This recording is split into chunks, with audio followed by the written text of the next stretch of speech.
Hello there, and welcome to another one of these Lexical Lab 1 Minute English videos. If you like this video, make sure you subscribe to our YouTube channel and check out our website www.lexicallab.com to find out more about the online courses we offer. Near my house there's a passageway which kind of cuts the street in half, and it runs for about 2 miles from one end of my area to the other end of my area. It's really useful to use as a shortcut if you're popping round to friends on neighbouring streets, and my son goes through this passageway every day on the way to school.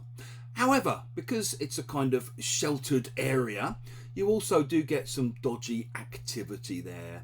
People go down there to smoke weed sometimes, to drink at night. Sometimes you see people shooting up, taking heroin. You see people dealing there. You see people sometimes, getting very intimate. I once had to walk my kids past a used condom which someone had left there from the night before, which wasn't much fun. You see huge piles of dog shit, people fly tip unwanted sofas and all kinds of trash that sometimes litters that whole kind of area. So it's useful, but also reflective of the underbelly of city life a little bit, shall we say. I recently got talking to a new neighbour of mine who's actually new to London. They've moved here from the countryside, and because it's their first time living in the big bad city, they're still finding their feet. They were asking me how I found the schools locally, and I was saying my kids had been very happy there.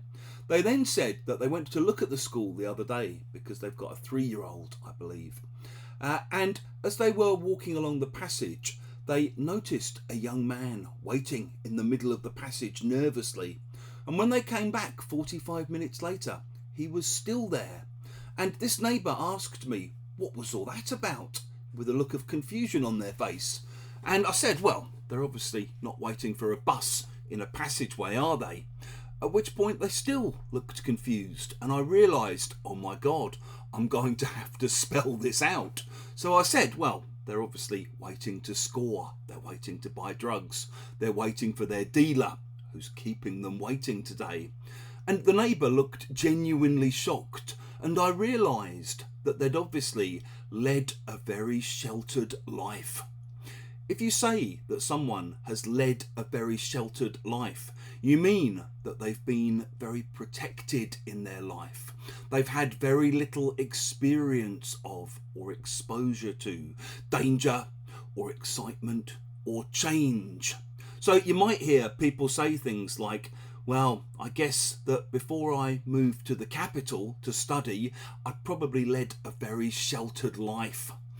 It's not only about not knowing that crimes exist or that, people wait in passageways for an hour to buy drugs.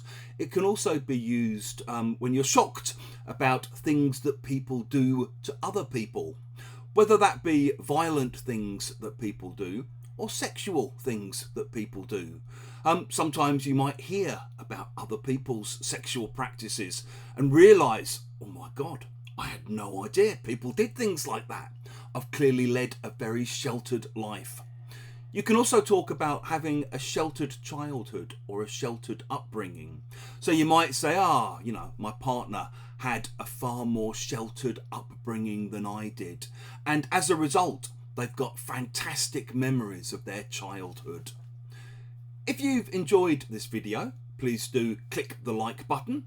Please do share it with your friends, your students, your colleagues, and in the comment section below, we'd love to see examples of how you might use lead a sheltered life.